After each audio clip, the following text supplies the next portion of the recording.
Hey everybody, welcome back to Backlog Banter and welcome back to our PAX hotel room. Oh, yeah. Because we are here to talk about Super Mario Wonder, which we demoed today at PAX, which is very fun. Tucker's taking my elephant Mario and Showing a putting little him... closer. Yeah, a little Look at that. detail. Look Yeah, at him, look he's at a that. nice little man. Yeah. If you want to know more about this nice little man, you should join our Discord. Link as usual, top of the description or down there.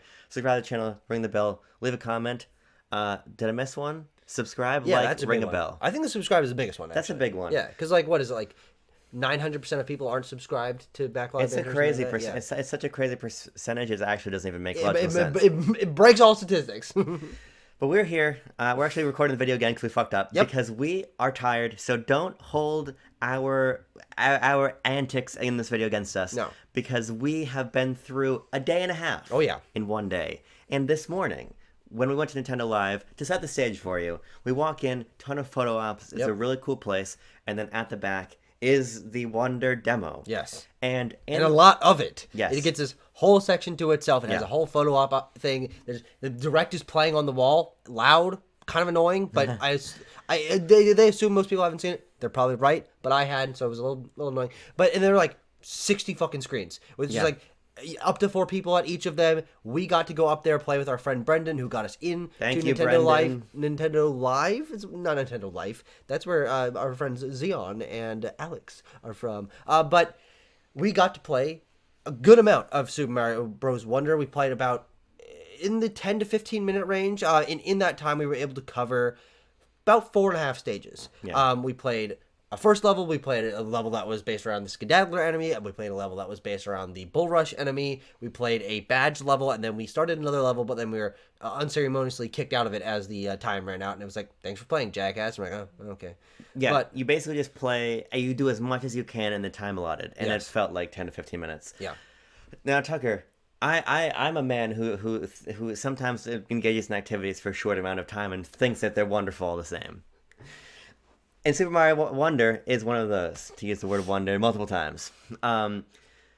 We play, as you were saying, 3-player, Yeah. big, noisy con environment. So, bear that in mind as we're talking about the game. But ultimately, I had, despite all of the extra stimulus trying to Yes. take me out of the experience, I did have a fantastic time. And ultimately, as we said to each other, on the show floor and in the video we fucked up. Yep. The success of Wonder really does come down to the V word.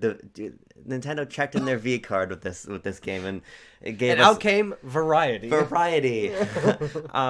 Because in the stages we played, there were so many different motifs Yes. and mechanics. Yes. That made the levels about more than just getting to the flagpole. Absolutely. That is ultimately what you are doing here. Yep. It is still 2D Mario, but they found ways, in the case like the Skedaddlers, Yeah. right, to have the Skedaddlers, carrying the Wonder Seed you have to grab, and Yep. changing, how you're playing a little bit, because there's always this guy like out in front of you shooting shit at you. There's always a concept. It's sort of imposed by an enemy or just a general motif, or Yeah. as we'll talk about, the Wonder Seeds, which make the game feel a lot more dynamic than Yeah. literally any of the 2D Marios before it. Yeah, the most impressive thing about what we played of this game, the very little, probably half of the first world, and again, very few stages, was that it had such a sense of momentum and creativity that is almost unmatched, and really does put Mario back on top of 2D platformers, even just in this bit that we played, because my favorite 2D platformers are the ones that have specific sections or specific levels that feel very distinct from the rest of the game, whether that's because of an aesthetic change, the silhouette levels in the Donkey Kong Country games, or a level gimmick that really changes up the way that your momentum or the way you're approaching the level feels. This game did that. Again, we didn't play that many levels, but each one felt very distinct. The first level was introducing you to Wonder Flowers and the Apple Elephant power-up, and that was just fun to sort of get used to the controls, which feel very tight and responsive, but also be able to explore a power-up and a new gimmick all in the first level. Even though it was the most simple level we played, it was also far from it. And then having each level subsequent have a different level theme with the different enemies that I was mentioning, or in the case of one of the levels we played being based around a badge challenge that was using this sort of upward kick wall move, which was a lot of fun. We'll talk about the badges, but and then each of those also having their own Wonder Flower mechanic that completely changes the way and makes them feel even more distinct. So variety is the name of the game here, and I really it made me excited to see what was around the other corner. And I think that for me, as someone who's a little bit jaded with just Mario games in general, it felt to me like I kind of could expect what was going to come next. Okay, the sand world, the lake world, the poison world, the lava world. Of course, I think this also similarly follows those paths, but on a moment-to-moment basis, you will not know what you're going to stumble into in Super Mario Bros. Wonder, and that even just in these first few levels was already a huge feeling for me. Yeah, I mean, there's the joke that Video Game Donkey made in, I think, his video about Donkey Kong Country Tropical Freeze, where funny. Where he does this thing where he's intercutting clips of a Mario U level and a Tropical Freeze level. It's like, guess how many Mario levels and how many Donkey Kong levels I'm showing you here across these clips. And the joke is 1 Donkey Kong level and 3 Mario levels. Yeah. And the point being, the 2D Mario games, the new Super games, have this sort of cynical design philosophy around them where they just deliver what you expect, and that's it. Yeah. And you enter a world, and you're in for a handful of stages that are all basically the same. Yeah. And there's some changes, but for the most part, one level looks very close to the level next to it, and the one that's going to come after. And even in this first world, I don't think we repeated aesthetics even once. I mean, maybe the badge challenge level was a similar background to one that we'd done before, but because it was based on that badge, it felt very different. But we did the first level, which you've seen quite a bit in the marketing, that is that first grass level, but it has this fluffy cotton candy sort of aesthetic to it. There's light blues and light pinks sort of incorporated into it, and these interesting trees that are like over everything. And then we had an underground level, we had a savannah level, and this is all in the first world, and it felt like there was always something fresh. And because it does also come down to the flourishes in the level, these like honeycomb type things that you're breaking, one of the stages that could have just been bricks. Yes. As we were saying before, the ways that enemies feel like they really are influencing how the level plays. Like the bull rushes are pretty cool because as I think you see it's in the reveal trailer for Wonder where you see them like stampeding, and it wasn't the same stampede as when we played, so it's pretty clear that that motif comes back. But having them charge at you, and you have to really be careful around them, and the game is not hard. I mean, the first couple levels, but it seems like you have to play the game very actively, and you have to be quite engaged. It's when you play like New Super Mario Brothers U or insert any of those games, it can be pretty easy to just sort of go on autopilot. But it's harder to do here because the levels are asking a little bit more of you. And part of that is visual. I joked to Brendan when we were playing that this is the 2D Mario for the TikTok generation because there is a fucking degree of visual stimulus on screen constantly that I don't think that even the Direct really properly sells. Sure. Like there's the one stage with the bull rushes when you hit the Wonder Flower and all of these Starmen are raining down, as you were saying, and you're collecting those and you're defeating enemies, and there's a little super little text boxes popping up, and there's a lot going on, and the flowers are talking to you, and there's 3 of us and there's 3 of us on the screen, right? And half of us are twice as big because we're suddenly an elephant. And I really do think that visual stimulus is something that it feels a little more kinetic to me. I think that's the word. Overstimulating could be a term you could use to describe that, especially in comparison to the simplicity of some other 2D Marios. But wait, what was the word I used? Kinetic. Kinetic. Yes, thank you. It's a good word. It's such a good word that it left my mind. How about that? But that kineticism really felt great because it was like the controls are so tight and responsive, as I mentioned, that it was like I just got into the flow of it, and I was able to carry forward the experience I've had before with other Mario games to feel like I was in control of my character, but the world was throwing so many new things at me that I was always kind of like on my toes. I had to keep up with the game, and that felt like the game like knew what I expected and like went left when I thought it would go right, and that was really cool. Yeah, I mean, there was at a point where Brendan was like, "Well, what the fuck am I on the screen?" And we had to like recalibrate a little bit. I mean, it is helped by the lack of collision detection in multiplayer, which is a phenomenal change. It absolutely is. Even though I still do feel like with the amount going on, this game is probably still best in at maximum 2 players. Sure. I agree with you that I do like the chaos because what the chaos really is for you, if it's for you, it's kinetic. For me, it's just an indication of how many creative ideas the game has, that we're just constantly throwing new ones at you left, right, and center. And we were even still really missing out on a dimension of the experience because there's so much fucking sound going on in the background of PAX Yeah. Live We that weren't like experiencing the music. The little no. voice lines were kind of lost in the shuffle for us. So those talking flowers, any jokes they might have been making, we kind of just ran past and couldn't really hear because we didn't have headphones on. But I think that the element that I want to focus in on that we didn't get, we got the least experience with this, but Yeah. I saw the most potential out of it is the badge system, which they Yeah. revealed in the direct the other day. Which the elements of the badge system that we were able to use were the default, which is the floating cap sort of parachute thing, which we see the characters using Yeah. in a couple of the trailers we've seen. That instantly sort of integrated into my moveset, and I was carrying out of a jump and almost missing something, but pulling out of my cap out of my pocket and floating down with it. And I said we had played a badge level, which I thought was very cool, and I'm excited to see how many of those are in the game. That was contextualized around a badge that was wall kicking up a wall. It was like a wall jump, but you only had to go up one wall. And that felt very different from the other the other levels that we were going into, because it was designed around a specific moveset mechanic. And that was just really, really cool.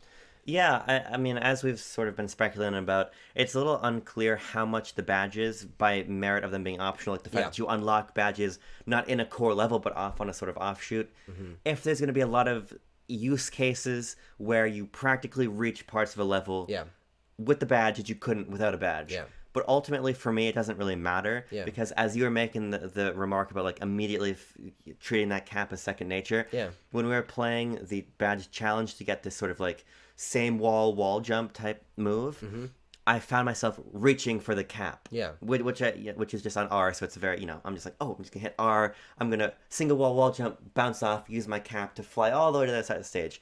Can't do that. And it sort of introduces this really interesting sense of specialization almost, and I'm super excited to see that play out, largely for like raising your own skill ceiling, and this becoming like a speed game and a competitive runner in some ways, because obviously we know about the multiplayer mode now.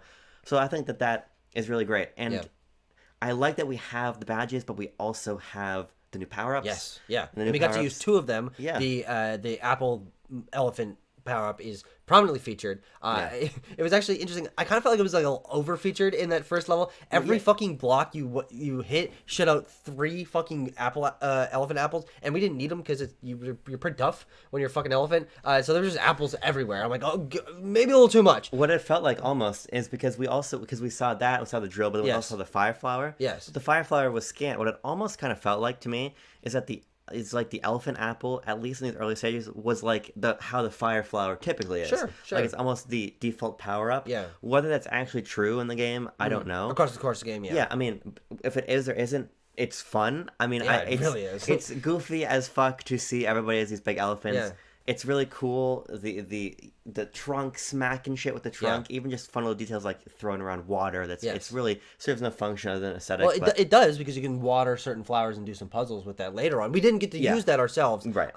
But I really did enjoy the elephant power up. It does change enough things, and it looks goofy, so it's just fun to have. But it also doesn't change your momentum much, which I think I expected it to. I thought you would feel a lot heavier, but you really don't. Like, these are some graceful fucking elephants, and they're just careening through the air, sticking out their big bellies, and doing the exact same jumps that you can do without it. But you can carry water, and you have the trunk, and you're a little bit bigger. I like that, actually, though. I have to say, because like when you're playing Super Mario Maker 2 and you get like the heavy mushroom, it's honestly kind of annoying. And even like the Mega Mushroom, obviously the Mega Mushroom in New Super Mario Brothers DS is super contextual to the level. But like, I think it's only used like 4 or 5 times in that game, which is really funny. It's just like, it doesn't always feel great to have Mario's core movement changed for the heavier. So I really liked how that played. The drill power up we used less. I mean, I lost mine pretty quickly, but Brendan held on to his. And I was using mine. And it's super cool. It introduced so many different things in the one level that we used it in, because it can be used to drill and devoid enemies as you sort of like dig. It can be used to dig like blocks down beneath you, which you usually can't do. It also allows you to get through obstacles and gaps that you normally can't. And so I was able to like head to this secret area that had I think a skedaddler with a wonder seed in it that we couldn't have got to otherwise. And so I think it kind of uses some of the elements of other power-ups that you've seen in the past. Like, it kind of feels like a combination of the turtle shell, the blue turtle shell, and the mini mushroom, because the mini mushroom allowed you to get through small gaps, and this does the exact same thing, but it's like this different combination, and it can also like go into the ceiling, which was kind of fun to do. But I really, really like that. We didn't get to do the bubble power up, but I'm very interested in that one as well. It's cool because the mini mushroom is a great example as one of the few 2D Mario power-ups that really feels like it interfaces with the level in a deliberate way. Yes, oh, definitely. I mean, there's things like the cape in World where you can just break levels. Yeah. But for the most part, like the pea balloon and the mini mushroom and things, it's kind of few and far between when Mario power-ups enable you to interact with the level super differently. It felt like the drill really did. Yeah. The elephant power-up less so, but as you said, which I didn't even realize, I'm sure that was in the direct, the whole water shooting thing. That I watched the direct 5 times. I just watched the direct one time, and I loved it, but I am not the super fan you are, I guess. But it's super cool that it feels like those are thought out really well. Yeah. Even just, again, in the short amount of time we played the game. I think the last thing to mention is just how goddamn good it looks. Yeah. I think that the new Super Mario Bros. Games, of their unfavorable reputation, I think the fairest bit of that is probably how static they look. Sure. And as you're saying, there's a lot of variety, which inherently helps. But I think the other thing that inherently helps is the fact that the lighting is so much better. Yeah. The animation is so much better. It just feels like there's a lot more life in the frame. And that's key. And I think that I was just noticing that even in the few minutes that we spent with it, and I was my eyes were always darting around the frame. I wanted to make sure that I was catching different things and noticing where there was a hidden coin or something I could pick up that would like. I just trying to juice as much out of the little time that we got. But my eyes did catch on a couple things of I was playing as Toadette, and she looks kind of different than she usually does because she has this new art style and her face looks a little bit different. But the animation that they all do when they jump and they stick out their belly just adds so much more energy to the momentum of it. And even just simple things as like the Goombas, which are not just walking around, they're taking naps, and then when you wake them up, they get terrified and they have this crazy face where their eyes go like bug out and they start running away. That I think is a testament to, even in just a handful of minutes with this game in a crazy crowded environment, even without the benefit of sound and different sound and music cues, I was able to just get more personality out of a Goomba than I almost ever have in other games, or Toadette. And so it was really, really cool to just see how many little touches they had. I mean, I think that's really the biggest takeaway here, is that there's just so much to drink in and wonder that we just simply couldn't because of the way we were playing the game. And that's what, above all else, probably makes me excited for October 20th, which is like 6 weeks away. Just the fact that I can play Wonder and take my time with it and then replay these stages and fuck around with the movement options. I mean, there's one stage we played where you were just careening ahead and pulling Brendan and me along, and I think that was sort of emblematic of the fact that a fucking Nimrod like you could speed through the levels with no real badge. Yeah. What does it look like when you've beaten the whole game and you're revisiting it and you know the badge you want to use? And you're trying to do the races that are online and you're competing with your friends. Cool. And It's everything I could have wanted. I mean, I was over the moon playing the demo and doing a little photo op. And we got a funny little guy. We got a funny little guy. Show him again. I love having little guys. He's not quite rubber. He's a little rubbery. I don't know. I would say it's probably rubber, but I'm not really up on my materials. Yeah, a little rubber research. Well, if you know rubber, join our Discord again, and also we'll make a rubber channel. We ask us questions about this game. We have played. We're one of the lucky few that have, and you should be jealous. Fuck you. Whoa. We would never say that on Backlog Banter.